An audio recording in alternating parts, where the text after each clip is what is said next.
anyway, he wants to build muscles, so this is how he's going to build muscles. Oh, yeah, that's a great way to build muscles. Boy, if there's any way to work out, it is mowing the lawn. Unless you have a riding lawnmower. So. Oh, yeah, we don't have one of those. You remember those old ones where you could see the blades spinning? They still do those, like it's just a push, and that's kind of what we just have a mulcher. I don't bag. I can't stand bagging the grass. Well, I had a neighbor across the street, and they went, I think they were going green, and they got one of those ones that didn't have a motor, and it just, very slowly cuts it down. Yeah. That lasted not very long.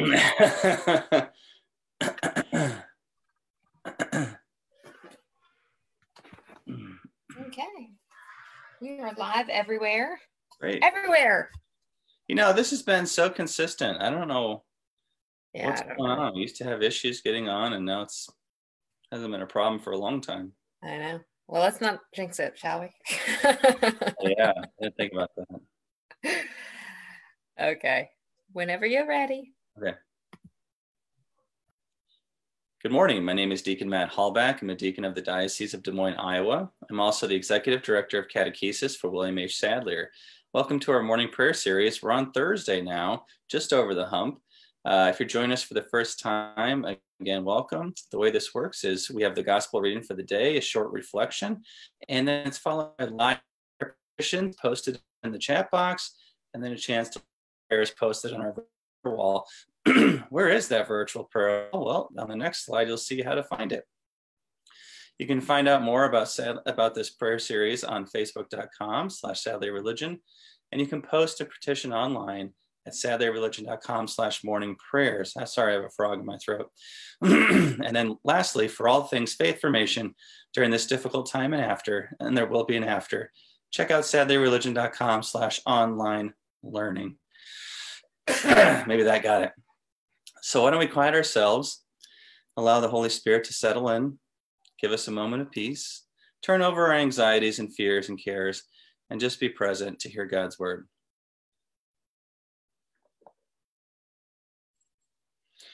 The gospel today is from John. Lifting up his eyes to heaven, Jesus prayed, and he said, I pray not only for these, but also for those who will believe in me through their word, so that they may all be one, as you, Father, are in me and I in you, that they also may be in us, that the world may believe that you sent me. And I have given them the glory you gave me, so that they may be one as we are one.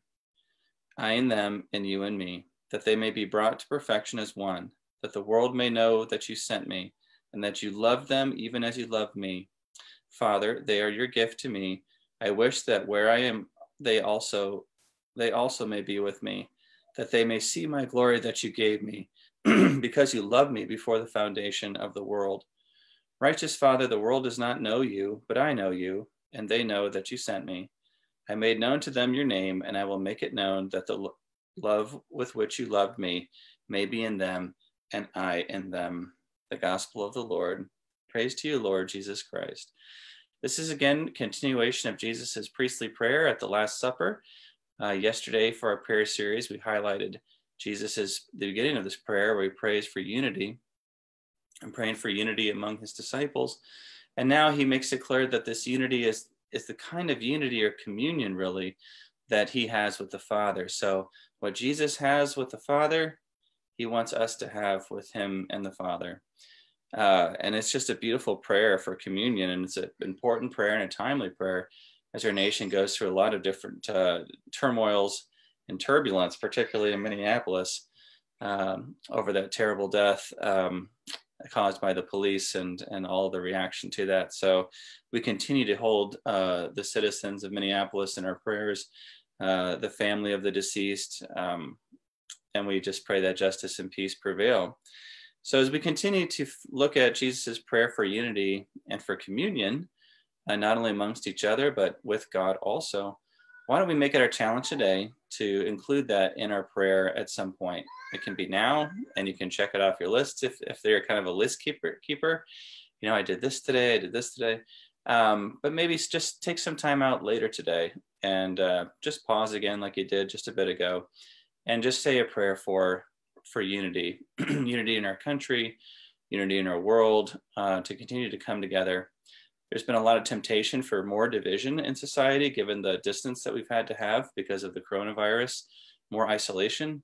So let's pray that our coming together in our future community and communion will be safe and will be peaceful. So that's the end of the reflection. Like I said, it's nice and short. Let's turn to our chat box and we can look at the prayers. We had a couple of petitions from yesterday, so make sure we capture those. I always like to say that if you post a prayer and we've moved on in the program, it's okay. We'll capture it and read it the next day. So from yesterday, from Jackie, we have praying for families to be strengthened with love and understanding. Give us the grace to communicate with each other better. Communication is an art. Not everybody's good at it. And listening is also an art. And not everybody's good at that either. So I want to also pray, add on to Jackie's prayer, pray for people to try to listen better, to listen with compassion. Okay, from Dee, Thanksgiving for baby Peter, who we've been praying for. He's out of the NICU and home doing well, along with mom and dad. That's tremendous. Thanks for letting us know, Dee, and praise be to God for that. And from Emily, and Thanksgiving for the guidance of our bishop during this challenging time of re-entry into church. Please pray for all church leaders. We pray that they make smart decisions and that safety be a top priority for sure. Though to hear that churches are phasing back around the country. Here in Iowa, or here in Des Moines, I should say, where they're doing it very slowly, county by county, starting with daily masses in counties with the least number of cases of corona. And then I think in a couple of weeks, they'll be allowing for weekend masses. So everyone's anticipating that. I want to offer my own petition, just in Thanksgiving for the time yesterday with my boys in particular. We found a TV show that we could all agree on, and it was fun to watch it with them and talk about it. So thank you for that moment.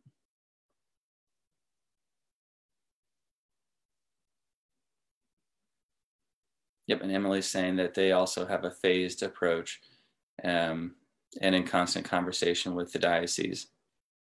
It's good. For families as they find fun and engaging ways to be together during this time. Does it feel like summer? It doesn't. Here, because it's gray outside and it's windy, but also because it's like they've been home already like it was summer. So now we've got 3 more months of what we were already doing with just some, less schoolwork. So it's a bizarre year. It's a bizarre year. I'm looking forward to the sunshine, more consistent sunshine, warmer weather, and get the kids out more. Then it'll feel more like summer.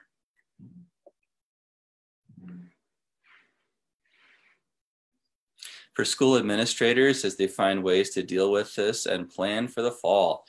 Boy, that's the big question, right? What's going to happen? Are schools going to reopen in the fall? Will they continue what they did at the beginning of the virus? Kind of some schools were bagging up homework and having pickups, and some were doing online instruction. So we'll see what they do. From Emily, please pray for all first communicants who are waiting to receive Jesus in the Eucharist. Emily, that's such a sensitive spot with me because as an ordained minister of communion, that's what I love to do. I love to bring Jesus to people, and especially with children. And we have our kid who's been waiting to make his first communion. So it's difficult. And we pray that they're able to do this quickly.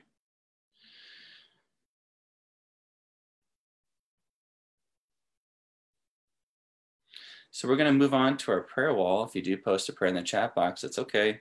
We'll read it tomorrow. So let's all pray now for these petitions.